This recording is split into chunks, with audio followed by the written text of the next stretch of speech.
The world was shattered at the sudden tragic loss of singer Aaliyah in the summer of 2001, with many more tragic deaths to occur, and by late 2002, a tune in the air would encompass the feelings of gloom and despair felt by many. The song would be called Miss You, and many were surprised to learn that it was sung by the late singer herself. This song would be a cherished worldwide hit, and to this day is sang in expression of grief by those who have lost loved ones close to them. But ironically, this tribute anthem almost never saw the light of day, and was only heard by the public in the wake of tragedy. This is the story of Miss You. The year was 1998, and R&B singer Genuine was in the process of recording his second studio album, 100% Genuine, when he and songwriter Jonte Austin were riding around Atlanta, and the lyrics and melody for Miss You came to them. Jonte was in the midst of a breakup with his high school sweetheart, and these words were his way of bidding farewell to her as she embarked on her journey to college and away from him. So he pulled over into the Lenox Mall parking lot, and with Genuine's help, the two would pen the song in the car, as musically inclined artists tend to jot down lyrics and tunes as they come to them, before these creative thoughts escape the mind. Genuine would go on to record the song, which would be produced by Teddy Bishop, and by early 1999, his album was fully complete. However, during the process of narrowing down the songs that would make the final cut, Miss You would be omitted from the project. But the album did feature Aaliyah on the song Final Warning, as Aaliyah was close friends with Genuine, and they had worked on each other's projects. By now, Aaliyah was in the early stages of recording what would eventually become her third album, and would work with an array of different producers throughout the 2-year process. She would stop by the Manhattan Center Studios and requested Jonte and Teddy play her a couple of tracks that they had produced for other artists, which included the song Miss You, which had Genuine's vocals on it. According to Teddy Bishop, the song happened to kind of pass by, but Aaliyah, with her keen ear for the right melody, would catch it, and was like, "Wait a minute, back that up, I want to hear that again." They played it for her and she said, "I want to cut this record." But they told her, "Hey, this is Genuine's joint." But Aaliyah was so determined to record it that she called Genuine up personally and said, "Hey, I know you cut this record already, but I would love to cut it." And because Genuine was a co-writer on the song, he benefited either way. Plus, she was his homegirl and they were from the same camp. So he said, "You got it." But Jonte had another track in mind for Aaliyah. It was the song I Don't Wanna, and his team were pushing for her to record that song. So they made a deal to have her record both songs, and she would do just that, completing both songs that same night. She would go on to record 4 other songs from her sessions with the Noontime Collective, which also featured producers like Jazzy Faye and Brian Michael Cox. And much like Jonte's team had hoped, the song I Don't Wanna would become a smash, appearing in the Next Friday film and earning a spot on the soundtrack. It quickly became a staple song amongst Aaliyah's fan base as well, and even reached number 5 on the US Hot R&B Hip-Hop Songs, off airplay alone. However, according to Brian Michael Cox, a business mishap between Noontime and Aaliyah's record label, Blackground Records, led to the remaining 5 songs being placed on the back burner before changes in musical direction and an extended period of time that included Aaliyah shooting 2 movies and a soundtrack meant that none of the remaining songs from the sessions would make the ultimate cut onto her self-titled third album, released in July of 2001. Although Aaliyah had reportedly wanted to put Miss You out herself, according to Teddy, her label Blackground Records felt that it was not a smash record.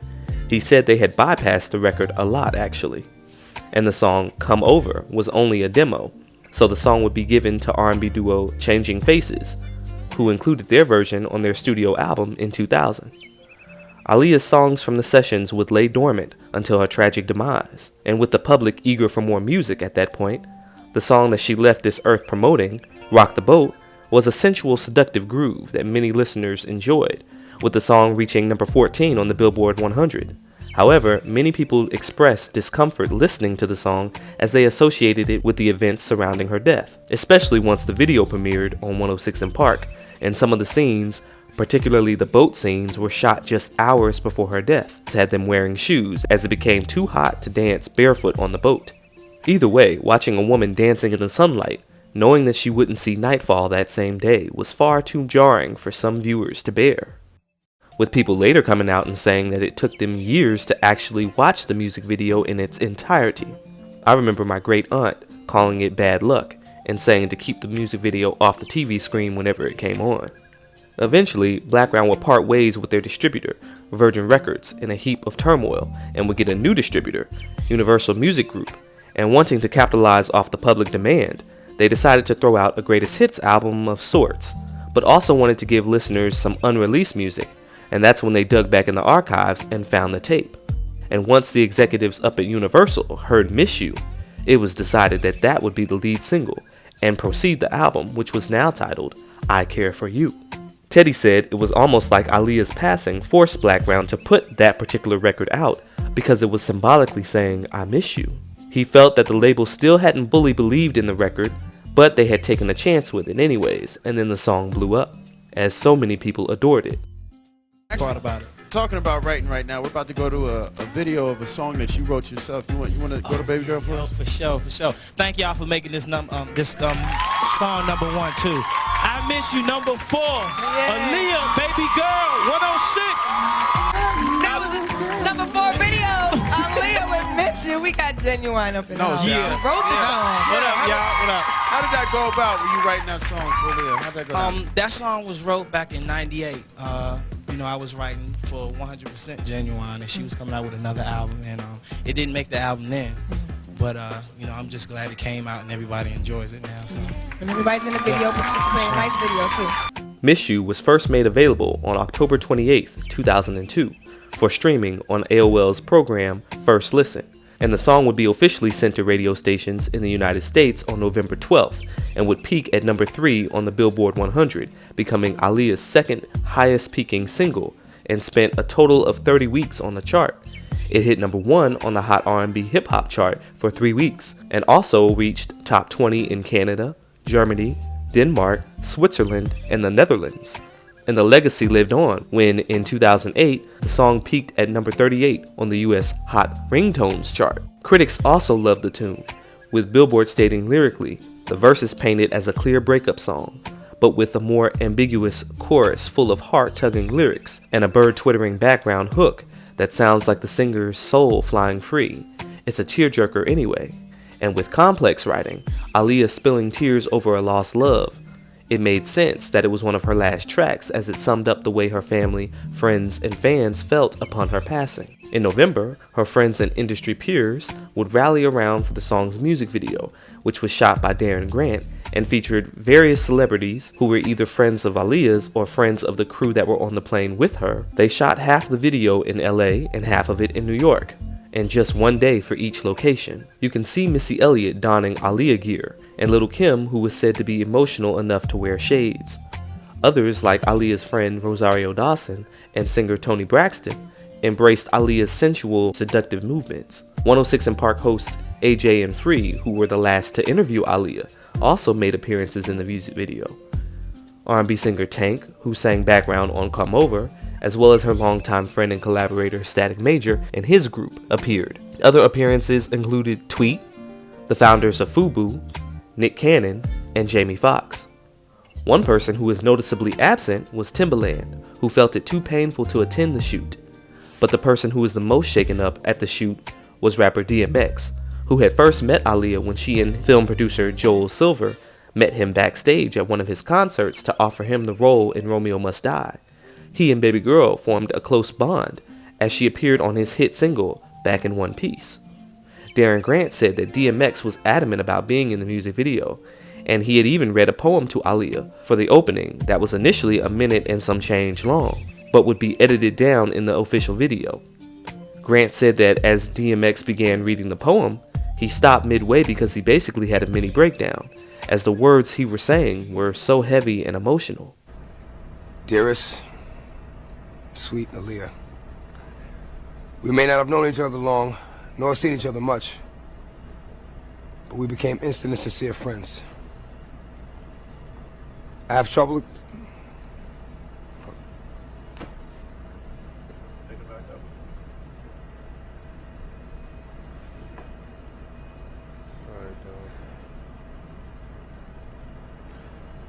I have trouble accepting the fact that you're gone, so I won't. it'll be like we just went for a while without seeing each other. I thank you for the movie opportunities, for a chance to work with you. But I can understand why God would have wanted you close to him, because you truly were an angel on earth. See you soon. In my own special way. I love you.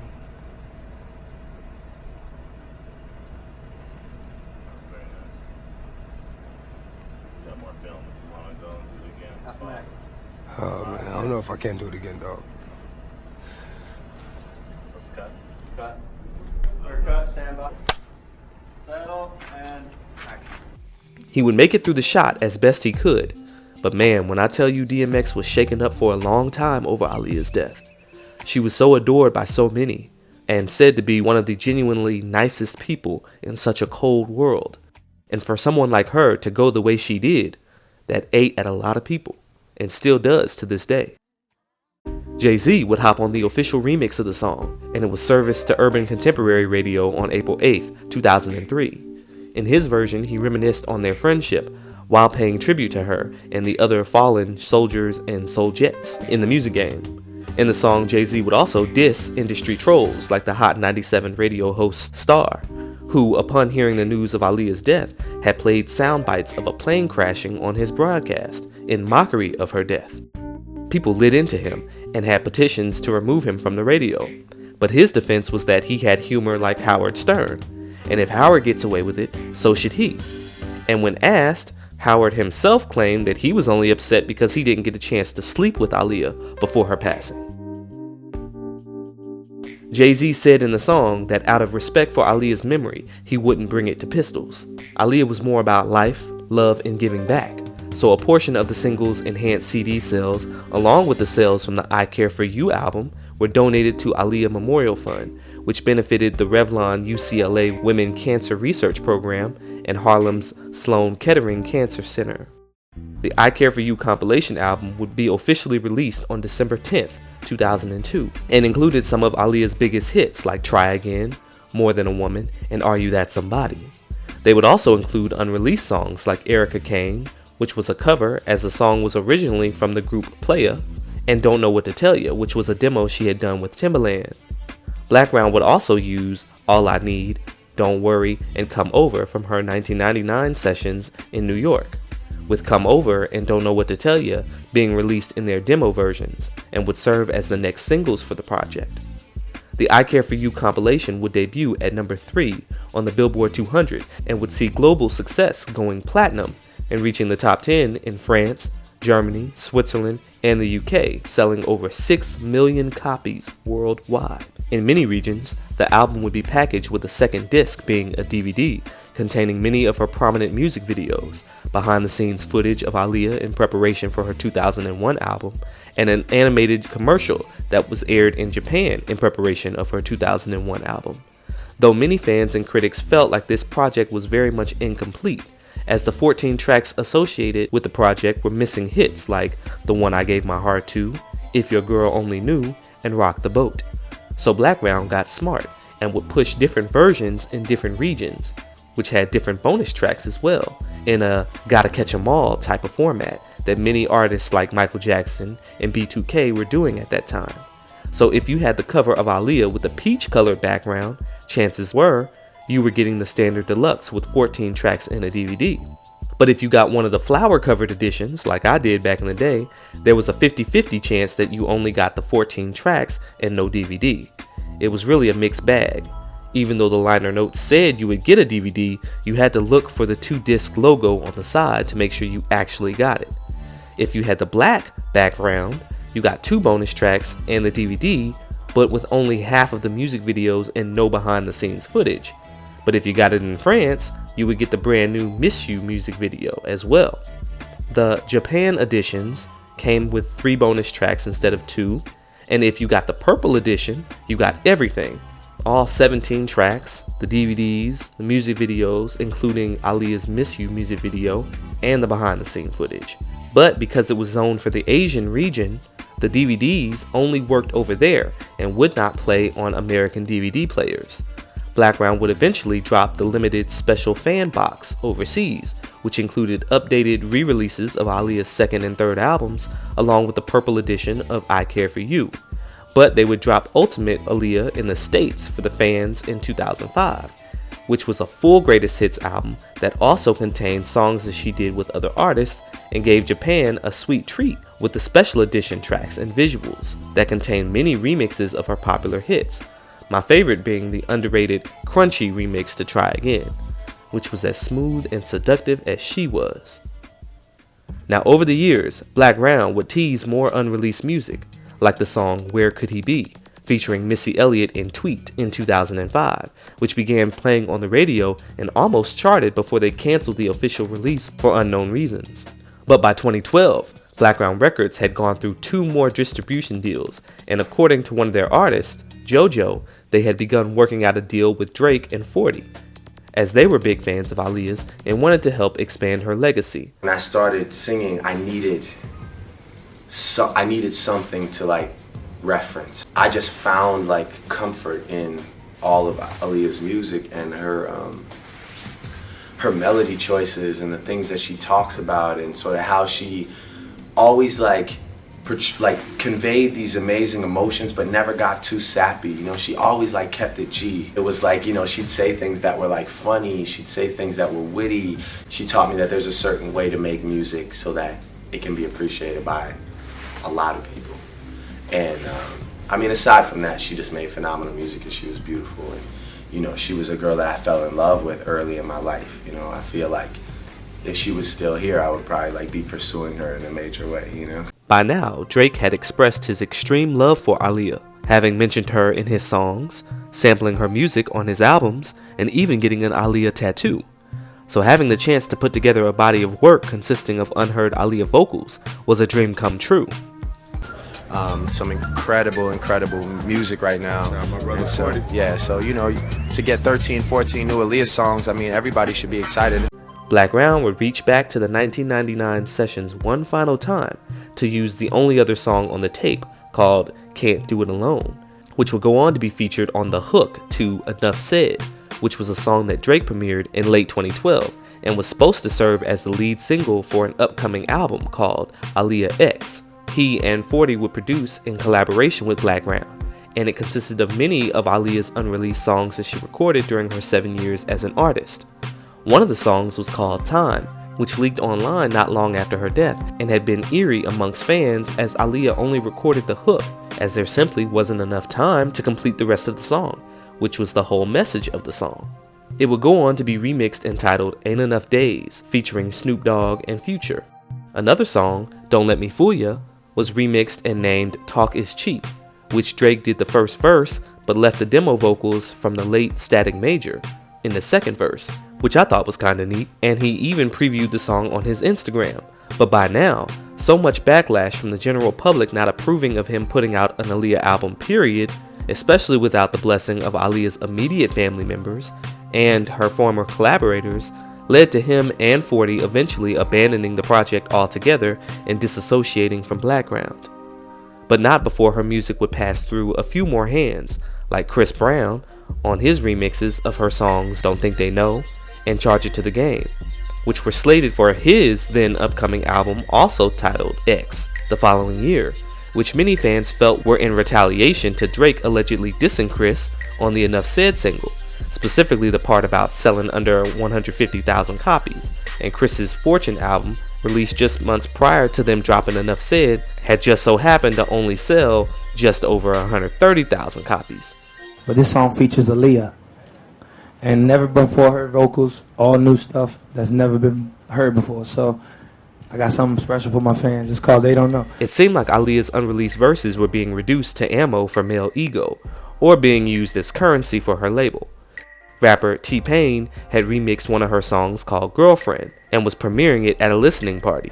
While there, he told the crowd that he was asked to be on the new Aaliyah project, but they didn't want to pay him, so he traded in his vocals for Aaliyah's unused vocals to be featured on his new project. He went on to state that he felt the only reason why people were upset he used her verses is because she died, and that people tend to overhype the dead, as if no one is good enough for her music. He faced immense backlash from those in the audience and people online. He ended up pulling the collaboration from his project. Yeah. December 25th, baby. We coming, baby. A snippet. Baby girl, we out. In 2015, Aaliyah's longtime collaborator and producer, Timbaland, announced that he had unreleased music from Aaliyah, and on Christmas Day, he would drop Shakin', which to hardcore Aaliyah fans was nothing new or rare at all, as the vocals were taken from a song that leaked online called Keeps Me Shakin', which had already been remixed and called Quit Hatin' from the now abandoned Aaliyah project. But overall, Blackground's CEO and Aaliyah's uncle, Barry Hankerson, decided that since there was no distribution deal, that he would keep all of his label's music on lock, as he wasn't a fan of the new streaming services, which meant that only the physical versions of Aaliyah's second and third and compilation albums that already existed in the world would be what the public could get their hands on. No new physical copies would be released, and you couldn't stream songs like Miss You on any streaming platforms. That is, until the 20th anniversary of Aaliyah's passing, as Blackground had by that time struck up a new deal with Empire Distribution and were rolling out their new 2.0 label rebranding. And what better way to generate income and buzz for your relaunch than to release the music that he had stored up all this time. And on October 8th, 2021, the I Care For You and Ultimate Aaliyah compilations would be re-released, this time on all digital platforms, causing the timeless hit, Miss You, to debut and peak at number 5 on the US R&B digital song sales chart. The label would once again try to push out her unreleased music in remix format, this time with the song Poison, which featured The Weeknd, and went on to announce an upcoming album, tentatively titled Unstoppable. But after once again facing backlash, this time against the engineer for her vocals sounding too muffled and low quality, especially when compared to The Weeknd's crisp and clear vocals, along with the public upset about there being nothing but male artists slated for the new project, Blackground would once again go mute regarding plans for any future releases, and the fate of her unreleased catalog remains a mystery. Yet and still, every other year, unheard vocals are leaked online. In 2018, her unreleased song La La La from her One in a Million era hit the net, and I love the smooth 90s throwback vibes on that. It reminds me of my childhood. And in 2021, an unreleased remix featuring Neo called Round and Round started making waves, and many people like that one as well. As we've seen, Aaliyah's music is timeless, no matter what year her songs see the light of day. And in 2023, she's officially been gone the same number of years as she lived, but her artistry transcends it all and will continue to live on forever. Rest in peace, baby girl, as we will always cherish your creations. This is Justified by Jury. Y'all know how to hit that like, y'all know how to hit that subscribe. If you want to, do so. And I will catch y'all in the next video.